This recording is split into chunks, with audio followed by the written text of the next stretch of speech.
전투기의 역사는 속도를 향한 인간의 도전 그 자체였습니다.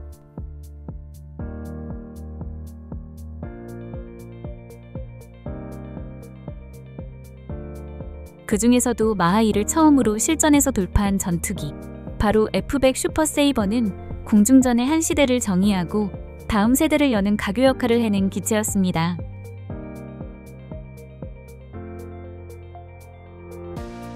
세이버라는 이름에 걸맞게 그것은 하늘을 가르며 질주했고 냉전의 초입에서 미국의 기술력을 상징하는 존재로 떠올랐습니다.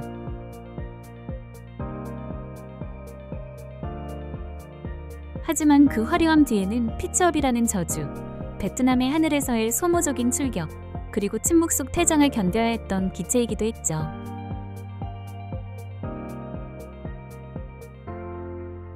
오늘 우리는 이 세계 최초의 초음 속 전투기가 어떻게 탄생했는지, 무슨 실험과 실패를 거쳤는지, 그리고 어떤 식으로 역사의 기억 속에 남았는지를 하나하나 짚어가며 함께 비행해 보겠습니다. 구독과 알림 설정을 이 여정이 끝나기 전에 미리 눌러주시고요. 자, 출발합니다.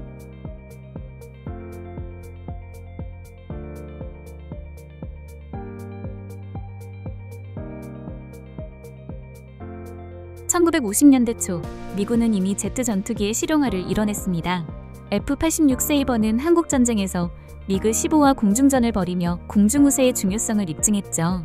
하지만 그 승리는 더 빠르고 더 강한 적을 예고하는 경고이기도 했습니다.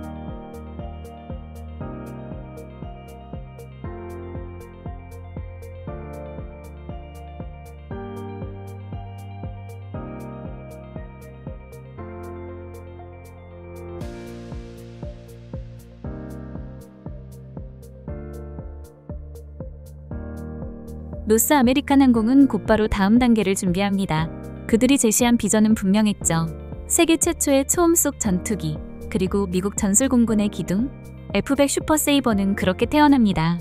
시제기 YF-100A는 1953년 5월 마하 1.1 돌파에 성공했고 미국 공군은 흥분하며 음속의 장벽을 실전에서 넘은 최초의 전투기라는 타이틀을 선물합니다. 하지만 기체가 날개를 펴자마자 환호성만이 들렸던 건 아니었습니다. 무언가 이상했습니다. 고속 비행에서는 탁월했지만 저속에서의 비행은 불안정했고 심지어 조종사가 통제할 수 없는 급격한 기수 상승 피치업 현상이 반복됐습니다. 이는 향후 3년 동안 F-100의 운명을 뒤흔들게 됩니다.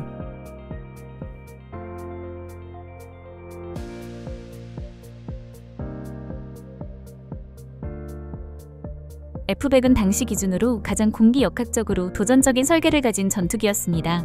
그 중심에는 두 가지가 있었죠. 후테익 설계, 슬림형 주의. 후퇴각을 크게 적용한 덕분에 마하 1 이상의 초음속 비행 시 충격파를 줄이고 항력을 억제할 수 있었습니다. 또한 날개 전체를 얇게 설계함으로써 빠른 속도에 최적화된 화살 같은 기체가 가능했죠. 하지만 이것은 기체가 빠를수록 안정적이라는 역설을 만들게 됩니다. 저속 상태에서는 양력이 부족하고 전투기처럼 급기동이 필요한 상황에서는 무게중심의 미세한 변화만으로도 기체가 분해될 듯이 흔들렸습니다. 이 피치업 문제는 단순히 조종 기술로 극복할 수 있는 것이 아니었죠.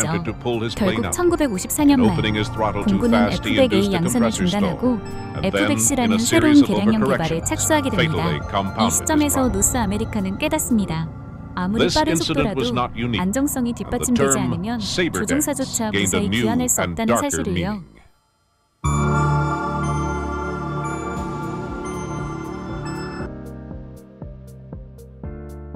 F-100 슈퍼세이버는 단번에 완성된 전투기가 아니었습니다. 해를 거듭하며 배치가 바뀔 때마다 꾸준히 손보고 다듬어야 했던 기체였죠. 그 과정 속에서 슈퍼세이버는 점차 자신만의 형태를 갖춰갑니다. 먼저 F-100A형 총 203대가 생산되었습니다. 사실상 초기 배치형으로 본격적인 작전보다는 시험적인 용도에 가까웠습니다. 결국 짧은 운용 끝에 퇴역 수순을 밟게 되죠. 다음은 F-100C형 476대가 생산되었습니다. 항속 거리를 늘리기 위해 연료 탱크가 커졌고 외부 무장 탑재량도 증가했습니다. 하지만 여전히 기체의 동역학적 결함은 해결되지 못한 채 남아있었습니다. 그리고 진정한 주력기 F-100D형이 등장합니다. 총 1274대 가장 많이 생산된 베스트셀러였습니다. 항법 장비, 통신 시스템, 정밀 폭격 장비에 더해 핵무기 운용 능력까지 갖춘 기체였죠. 이 버전은 훗날 등장할 초음 속 다목적 전투기들의 기초가 되었습니다. 마지막으로 F-100F0. 복자형 훈련기였지만 단순히 교관과 함께 탑승하는 훈련용 기체는 아니었습니다. 전자전, 정찰, 공중 전방 통제 임무까지 수행하며 가장 다재다능한 F-100 파생형으로 활약했습니다.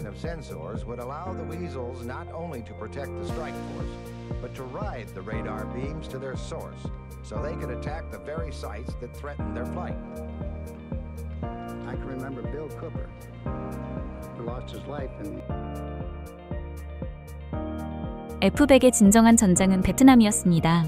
1961년부터 실전에 투입된 이 전투기는 무려 10년 넘게 하늘을 지배하며 임무를 수행했죠. 이는 심지어 F-4 팬텀보다 더 오래 운용된 기록이기도 합니다.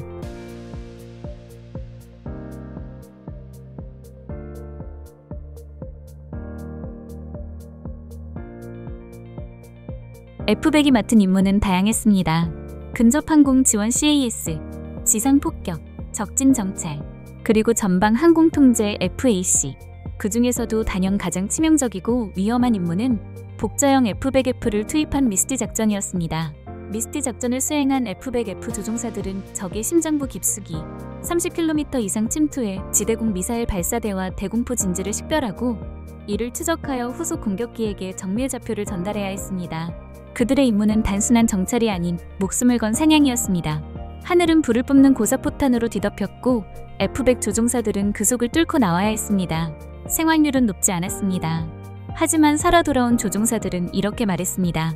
우리가 아니면 누구도 그 표적을 찾지 못했을 것이다. 그들은 단순한 파일럿이 아니라 전장의 판도를 뒤바꾸는 하늘의 사냥꾼이었습니다.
F-100 또한 결국 변화하는 시대의 파도를 피해가지는 못했습니다. 1970년대 중반부터 점차 퇴역 절차에 들어가며 그 자리는 F-4 팬텀, A-7 콜세어2, F-16 파이팅 팰컨과 같은 차세대 전투기들에게 넘겨졌습니다. 하지만 F-100이 남긴 유산은 쉽게 사라지지 않았습니다. 이 전투기는 단순한 무기가 아닌 초음 속 전투기 설계의 살아있는 교본이었습니다.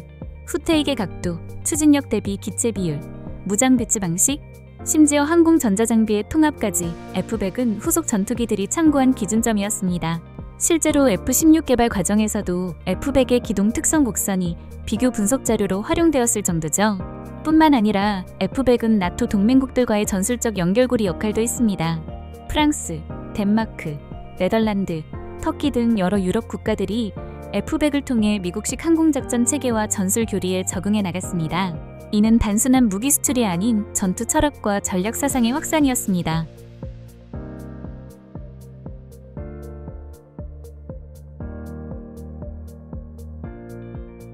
오늘 우리는 F100 슈퍼세이버라는 이름 뒤에 감춰졌던 도전과 좌절, 전진과 희생의 궤적을 함께 따라가 봤습니다.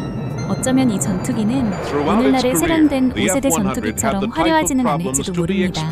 하지만 F100은 가장 먼저 운석을 돌파했고 가장 오랜 시간 실전 하늘을 지켰으며 가장 다양한 임무에 투입되었던 전환기의 상징과도 같은 존재였습니다. 기술은 언젠가 낡고 바뀔 수 있습니다.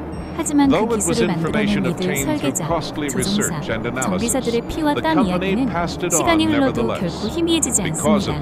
F100은 단지 빠른 전투기가 아니었습니다. 그것은 초음속 시대의 문을 처음 열고 그 안을 누구보다 먼저 날았던 산 증인이었습니다. 오늘 영상이 마음에 드셨다면 구독과 좋아요, 댓글로 함께해주세요. 다음에도 흥미로운 군사장비나 역사 이야기를 가지고 찾아뵙겠습니다. 이 여정을 함께 비행해주신 여러분 진심으로 감사합니다. Once they were issued replacement F-105s, finding these not up to par, promptly returned to their Super Sabres.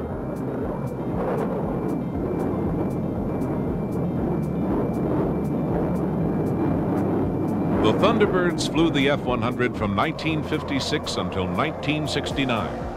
They started with the first 6 examples of the C model and stayed with the F-100 from then on. Needless to say, they came to know every virtue and every vice the